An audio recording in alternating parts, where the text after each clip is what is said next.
Welcome to the screening room. I'm Russ Simmons. And I'm Sean Edwards. And Russ, Abby has got to give herself more credit because she was absolutely correct. It is time for grown folk season at the movies. All the kids are in school. Now it's time for the serious movies and the Oscar contenders. But let's start with this week's movies. Do we need to visit the whiskey tent first? Not for this one. Not this week? Yeah. All right, cool. What do we got? Well, first of all, we have the crime drama 1992, and it's a typical thriller, but it's infused with social relevance. Tyrese Gibson plays a worker at a metals plant who winds up battling some thieves who are out to steal platinum. Scott Eastwood and the late Ray Liotta are the bad guys who, using the chaos of those riots that ensued after the officers were acquitted in the death of Rodney King, to cover their tracks. Yeah, well, here's the deal. I believe Tyrese Gibson has delivered the best performance of his career. And the thing that I like best are the dueling father-son narratives.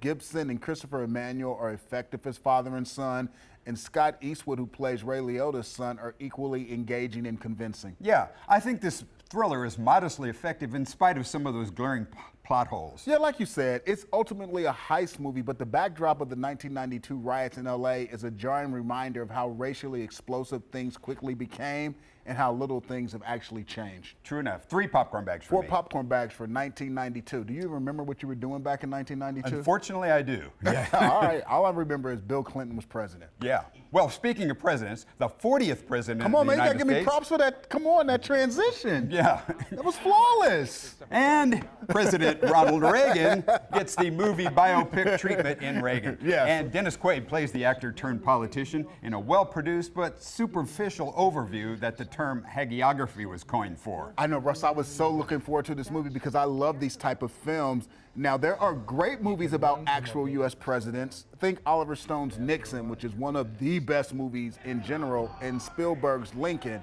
But Russ, there are also very bad movies about actual U.S. presidents.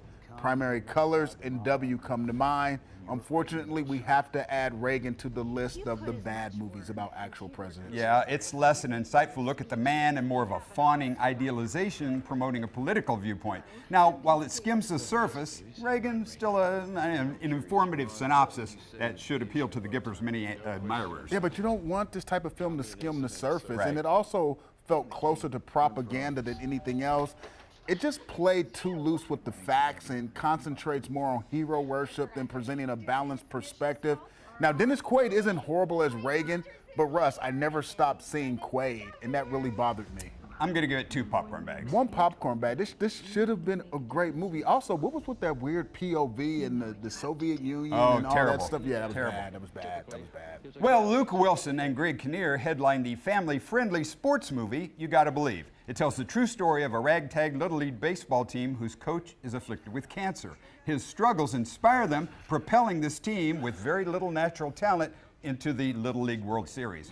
The filmmaking is standard, but the heartwarming story carries the day. I think viewers are going to hate me because you really shouldn't hate this type of movie, but Russ, there's no reason to watch unless free time is something you have an abundance of. And who has that kind of time on their hands? I guess the people who will watch this by the numbers, been there, done that movie. I'll give it 3 popcorn bags. 2 popcorn bags. How many times have we seen that story? It's similar. It's similar to many others. Yes, yes, it is. You can see all of our reviews and interviews with Hollywood's biggest stars at fox4kc.com/screening room. Or go to our YouTube page, or go to our Fox 4 Screening Room page, where I have been inspired by Pat to maybe create a post to talk about some smaller movies that people are really, really loving, like I Saw the TV Glow, Long Legs, and Strange Darling. Yes. And Pat, I think you've seen all 3 of those, right? Yeah, well, 2 of them. 2 of the 3. All right. I saw those are some really great movies. Just Long Legs and Strange Darling. Just if you like scary movies, you know, it's Nicolas Cage. Don't you think Nicolas Cage, his performance, I don't want to give anything away,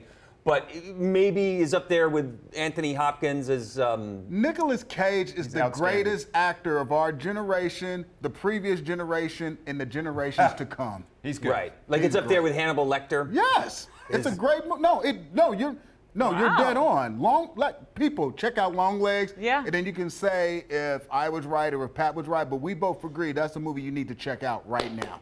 Wow. Awesome. It is. Can I stream it? Do you know if it's available on yet. a streamer? That's, Not yet. yeah, Okay. that's the most confusing part is where do Right. you see this stuff? Is it in the theater? Is it Right now streaming? it's in the Who knows? theater. It is? Okay. All right, cool. You Long can still legs, find it in people. the Long theaters. legs. Long legs. Awesome. Lots All of right. popcorn bags. Thanks, Awesome. guys. Great stuff. Thanks a lot, Russ and Sean. All right, straight ahead. Hollywood headlines.